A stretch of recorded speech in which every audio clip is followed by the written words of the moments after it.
Hi everyone, welcome to week 3. Today we will be talking about understanding communities. Let me pull up again. I am using Tegrity, which is what I used last time, so hopefully it is working for everyone. If anyone's having any problems with the lecture, please let me know. This week we'll be talking about understanding communities. So just an overview of what we're going to be doing. There's a few chapters in the textbook. Skim them. There's a good recommended reading just to give you a little background on kind of the role that neighborhoods play in people's lives. There is a short video for you to watch if you're having trouble using American FactFinder, which we'll be using. I'll talk about it later, but there is a video that you can watch. It's supplemental video. And then your 2 activities will be due, which is the lecture quiz, and then the actual activity, which is to describe your community. No major assignment due this week. So the purpose of this week's class is to learn about the tools and techniques that are available for helping to understand a community and the population that's living within the community and the problems within the community. So community level problems and people. So the reason we're talking about this is if we're thinking about engaging, most of you are, pretty much all of you are clinical concentrations. So you're interested in working with individuals. So why is it important that you also understand communities? And it's important because place matters. Where people live really makes a difference on individual outcomes. So if we care about helping someone with their legal issues or helping someone with transportation or with their academic achievement, we have to understand the broader context, not just of their family, but of their neighborhood and their community. Because if we don't understand what is kind of helping them with this problem or might be a good resource to overcome the problem, then we're not going to be able to fully solve the situation. And neighborhoods have really been correlated with a variety of individual outcomes, including school readiness, academic outcomes, mental health, delinquent behavior. All of these have really shown that when individuals live in neighborhoods that are highly disorganized, high stress, high crime, they're having much poorer outcomes. Regardless of what they're doing on an individual outcome, the neighborhood is still having an effect. So neighborhoods matter because there's a variety of reasons that neighborhoods matter. The first is that neighborhoods have a variety of resources that they offer to their community. So children go to schools in their neighborhood typically. So where someone lives determines how good of a school district they're in. Do they have access to parks, which might help with exercise and movement? Do they have access to libraries, which can help stimulate learning, and community centers? So all of these community resources really enable someone to really grow to their full potential. Where someone lives also determines who they're socializing with, who are they forming relationships with. So it's the idea that children need positive adult role models, and if they're living in a neighborhood with high crime and the individuals in the neighborhood are engaging in a lot of unsafe activities, that's who their role models are. That's who they're going to understand what the social norms are. So understanding that who's setting the behavioral norms, who's saying that it's okay to steal from one another. In some neighborhoods, that is the norm. And it's what people do to survive. Other neighborhoods, it's not the norm, and it's important that we understand how those norms are established.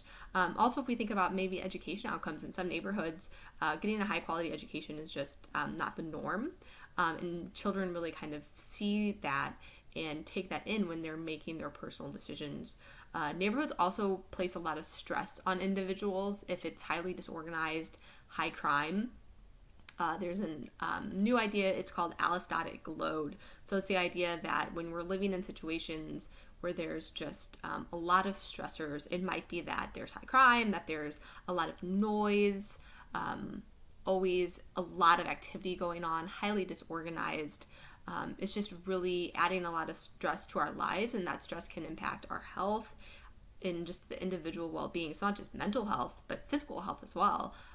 We might have high blood pressure, poor health problems, hard problems when we're just constantly in a state of stress. So that's why it's really important that we're living in positive neighborhoods. So the first question for our lecture quiz this week is name one way in which neighborhoods matter. The answer is all of the above. So they matter with regards to providing community resources, having positive adult role models and supervision for children, establishing behavioral norms, and contributing to neighborhood stress and individual stress. So we kind of understand why communities matter, but how can we better understand an entire community? And the thing to remember is that when we're trying to understand communities, it's really a similar process when we're trying to understand an individual. So if you're a clinician, you are working with someone to solve their mental health problems. When they walk in, what's the first thing that you do? And the first thing you do with an individual is really going to be what you do for a community at the same time. So two of the first things that you do when you're trying to understand communities, populations, and problems, the first is to explore the professional knowledge base. So you're not going to walk into a situation with an individual who you're providing counseling with without having some sort of background knowledge in the subject matter. So if you're working with people in substance use, you're going to be walking in with that knowledge or some basic knowledge of the research, theoretical frameworks. And then from there, you're really needing to gather key informants. Gather key information from key informants. Sorry, that's a mouthful.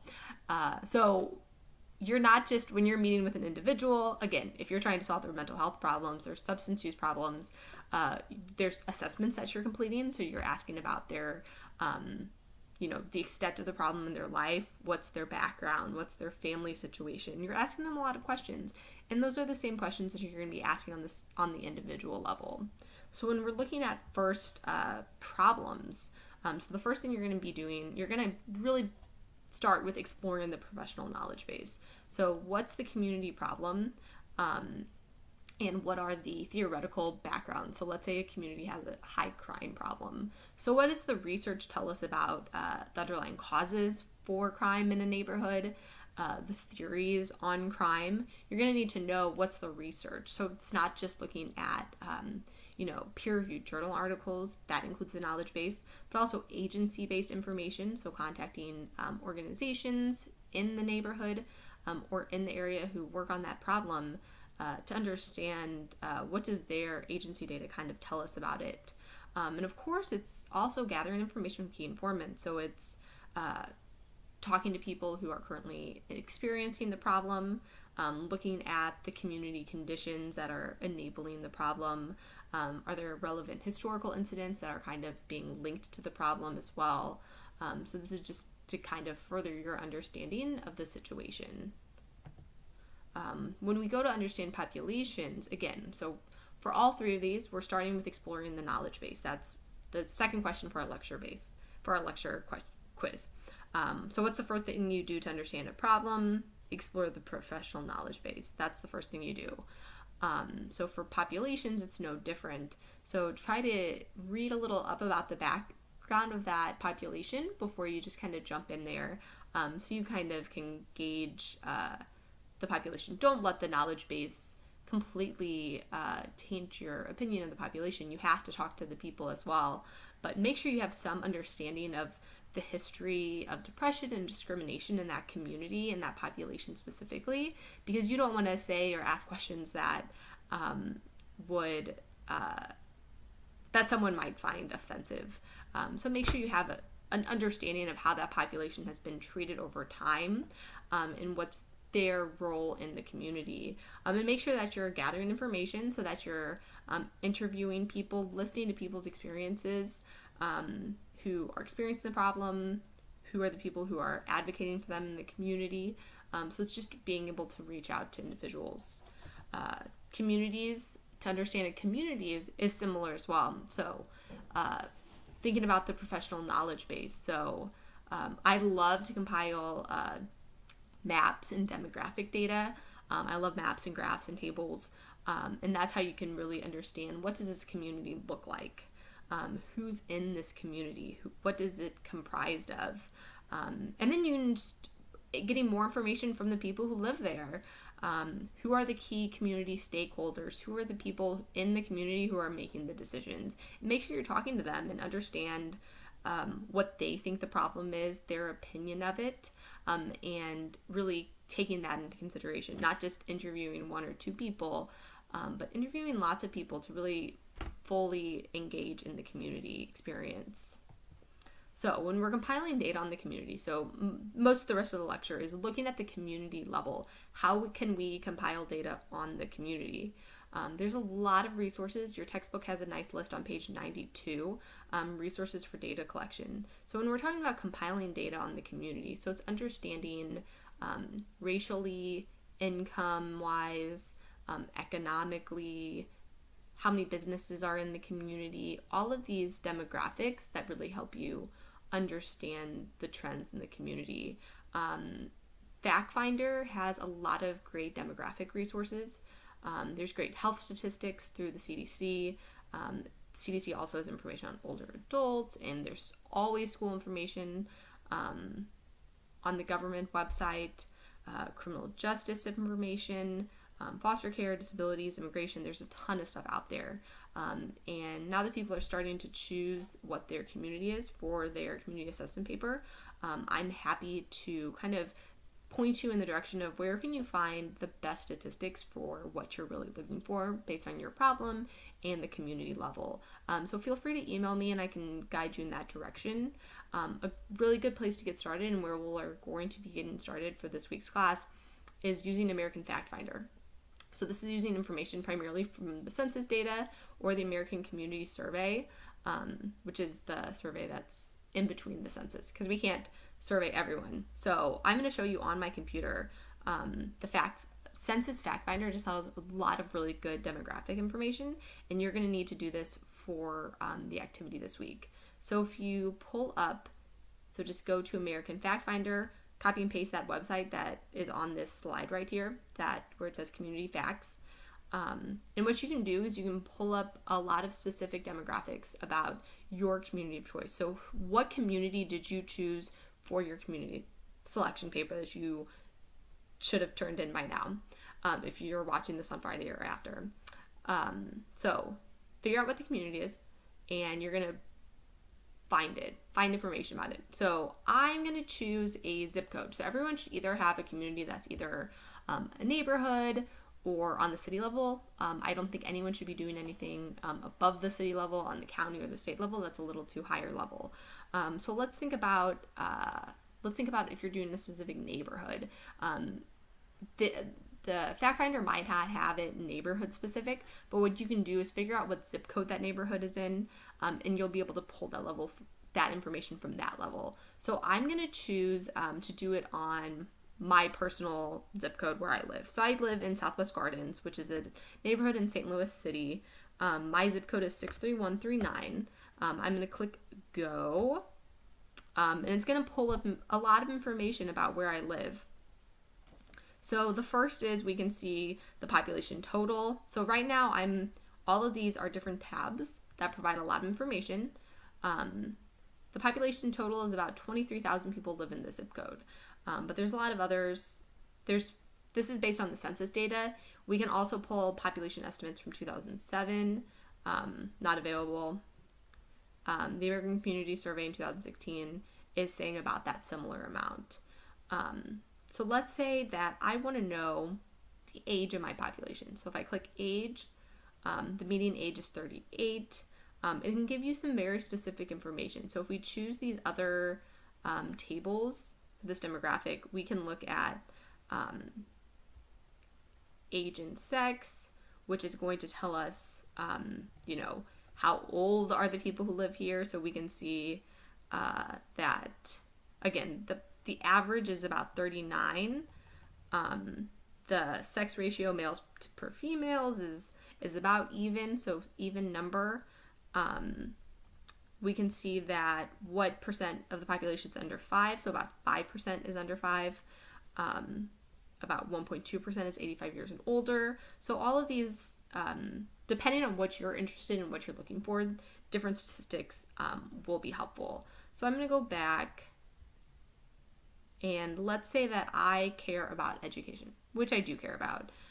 So I care about education. I want to know what's the education level. So this quick stat is going to tell me that 92.5% are high school graduates or higher. But that's not what I care about. I care about college completion. So I'm going to click college educational attainment right here.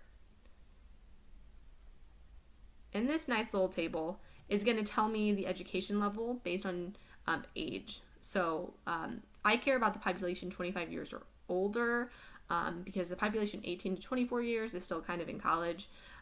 So looking at the population 25 years and older, I'm going to look at my percents. So 2.5% have less than high school. 5% have a high school without diploma. 17% are high school graduates. I'm going down here to bachelor's degree. So 24.9% have a bachelor's degree. 18.4% have a graduate or professional degree. So I'm most concerned about individuals who've completed college. So I can add up those numbers and I see about 43% of individuals who live in my zip code have a college degree. That's okay. And that's one thing that I'm going to pull and be able to learn from that. So depending on what your problem is and what you're interested in, you can learn a lot of information from these graphs. Someone's interested in the veteran population, so I can click veterans and I can see that there's about 1,200 veterans who live in this area. If someone's interested in immigration, we can look at origins and language to see that there's about 1,100 foreign-born populations. There's just a lot of information on here, and if you click the specific characteristics, you'll be able to get some nice data that's going to tell you a lot about your community. So play around on this website, and you're going to be doing more of that for your activity this week. This is the easiest place to go is this community facts page. If you want to play around on guided search, advanced search, you'll be able to get some more detailed tables, but the easiest place to start is the community facts. So I would start there if I were you. So that is community facts.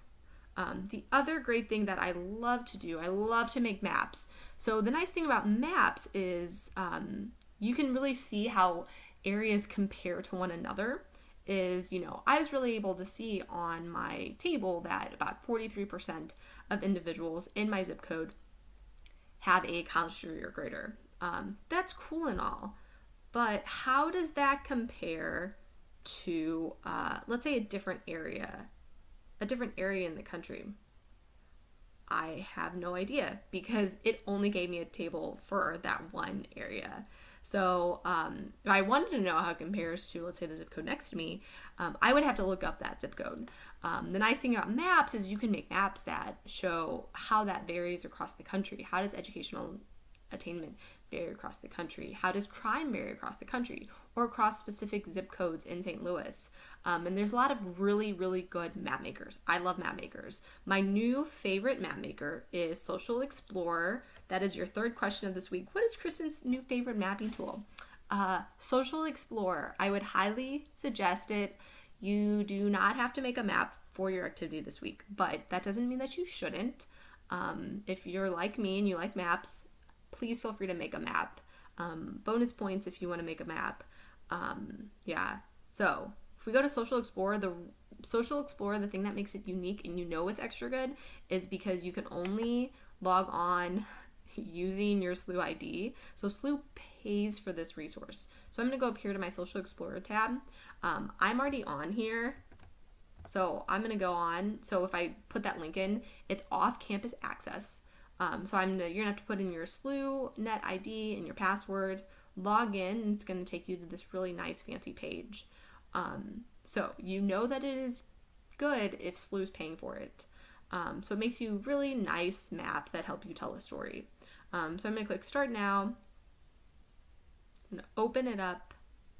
It's super user-friendly. That's the thing that I really like about this. We used a different mapping tool last year. It just didn't have as much information. So let's say I want to know, if you click Change Data, it gives you different year options. Click Change Data and it's going to give you a list of categories. So I care about education. So I'm going to click education. So I want to look at, there's different options. So you can see highest educational attainment for population 25 years and older. You can do it for male populations, female, school enrollment for the population 3 years and older. So if you care about preschool, then that would be a good place to go. High school dropout rates. So there's a lot. So I'm going to do the highest educational attainment for the population 25 years and older. I'm going to do bachelor's degree or more. So I'm going to click on it, and it's showing data at the state level. I'm going to change that. So what I did just here, so it made it show data by state right here. I'm going to click down.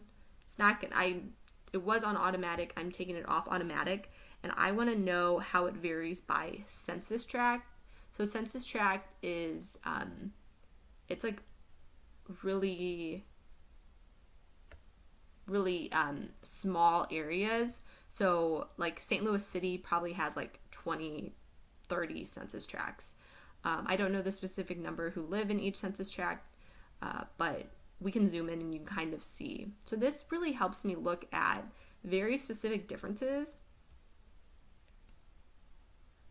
If we look across the city of St. Louis, you can really see some stark differences. So we're going to go to St. Louis. You can put in a specific address up here. So if you want to look at a specific zip code. But I want to get a map of how does bachelor's degree completion rates vary across the city of St. Louis. So let's just say that we want things to be darker. You can see up here, so what percent have a bachelor's degree or higher. So you want things to be darker. For anyone who's familiar with St. Louis, this map is not going to be surprising. We have a street in St. Louis called Delmar. I'm going to guess that around here is Delmar. We might watch a video later in a different class, in a different lesson, called the Delmar Divide. So in St. Louis, there's one street, and if you go north of the street, we have low rates of educational attainment, low income, high crime, low healthcare access. If you go south of it, for the most part, it's a lot better. So you can see that in the city. This is the city of St. Louis here. My zip code is right around here in this area, down here, I think. So we can see it's a little darker, so it's around 40%, which is what we found. This area over here is a lot darker, so it's around, let's see, bachelor's degree or more in this area is about 80%. So that's really, really high, 83%. So the average across the population in the United States is around 35%.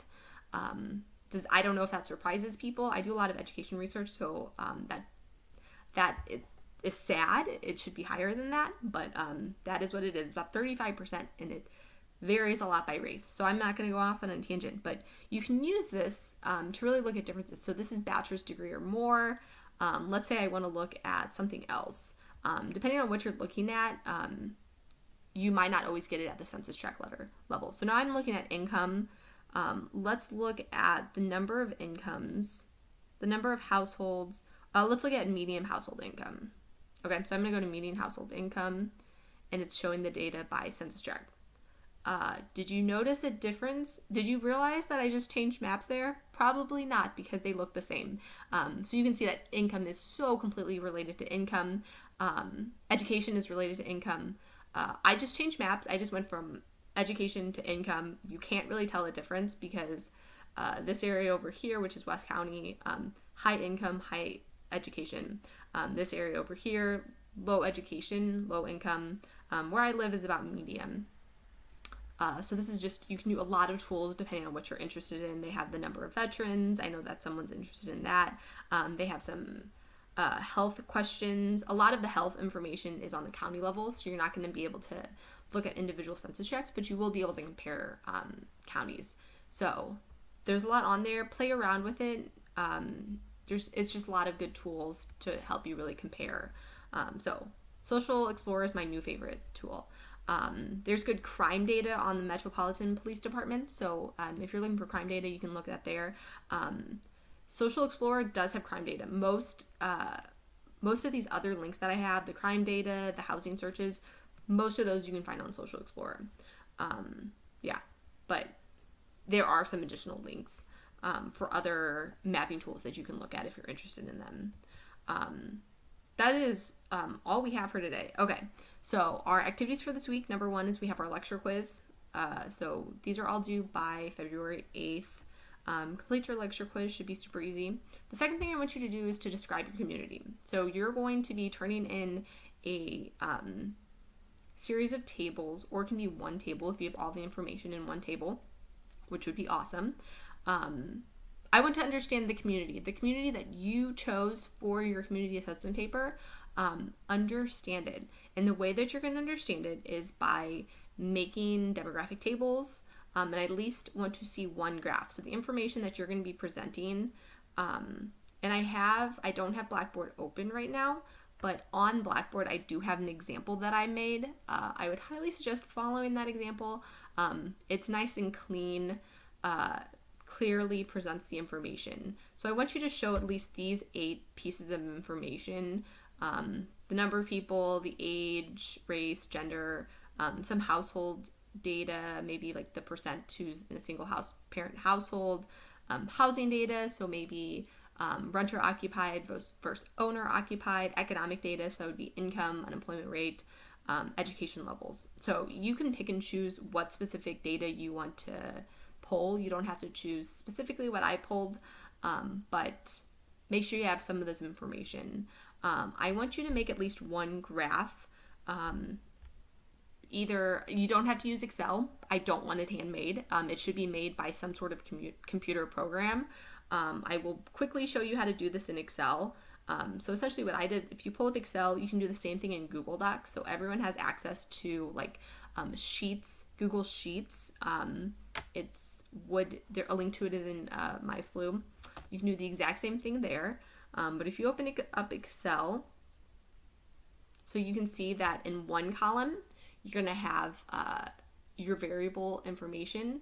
In the second column, you're going to have the percents. So this graph is showing the population 25 years and older. So I'm going to click out of it so you can see. So I have my education level, and then I have the percent with that education level. And this is all data that I pulled off of the Census Bureau website. So I'm just going to highlight it. I'm going to go to Insert. Your Excel version might be different. I go to recommended charts, and it tells me what's the best chart for this data, which is really nice. So they are recommending a clustered bar chart, which I approve of that decision. Either clustered, if you're showing education status, education level, I would either do a clustered bar chart or a clustered column chart. They're pretty much the same thing. But the thing to keep in mind is, I also teach statistics, so I'm going to be a little particular about, not super particular, but education. The thing about education is do not choose a pie chart for education status because you're losing information. So the thing with education is having less than a 9th grade degree is lower than having a graduate degree. So make sure you have something that shows the order of the columns, of the categories, if you're choosing education or income. If you're choosing like race or gender or household size, you can do a pie chart because you can't order gender because one gender is not better than the other. But if you're doing education, make sure you're choosing something that is putting them in order. So all I have to do is click OK, and voila, there is my chart. So I at least want to see one of these that is showing the data. Yeah, but besides that, everything else can be in a table. I have some examples. The example I chose is probably the best example of what I expect from you. So where it says like Kristen's example. And then I have 2 community profiles that were made by St. Louis County. So that might be a little more advanced than you have to do. But please understand the community that you are choosing for your community assessment. Okay, so other than these activities that are due on the 8th, just a reminder of what do we have coming up. So the next major assignment we have coming up is the community windshield survey. So this is where essentially you're going to be, and I'll talk more about this in the coming weeks before it's due. And you can do any of these can be done in advance. So the assignment description is on Blackboard for all of these. Specific questions, feel free to email me. If you want to turn in anything early, I would probably suggest emailing it to me because I won't have the Blackboard submission links up until the week that they're due because that's when most people will turn them in. So a community windshield survey is essentially where you're going to be driving around your selected community. So if you chose a specific neighborhood, you're going to drive around your neighborhood. So let's say that you chose the Southwest Garden neighborhood of St. Louis. I'm going to drive around Southwest Garden. I'm going to take some pictures that kind of show examples of the community and some of the community's assets and resources. So maybe I'll take a picture of my broken sidewalk because having sidewalks is a component of both safety and health.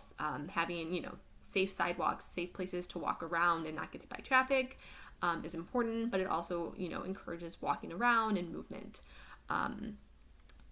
Light posts are something that you can take a picture of. Having proper lighting is something that can help reduce crime and so forth. I have more examples in the community description, and I'll talk more about that later. But that is the next assignment that's coming up. Besides that, you just have to complete your lecture quiz and the Describe Your Community for this week. Of course, if you have any questions, shoot me an email, and I'm happy to help. Thank you. Bye.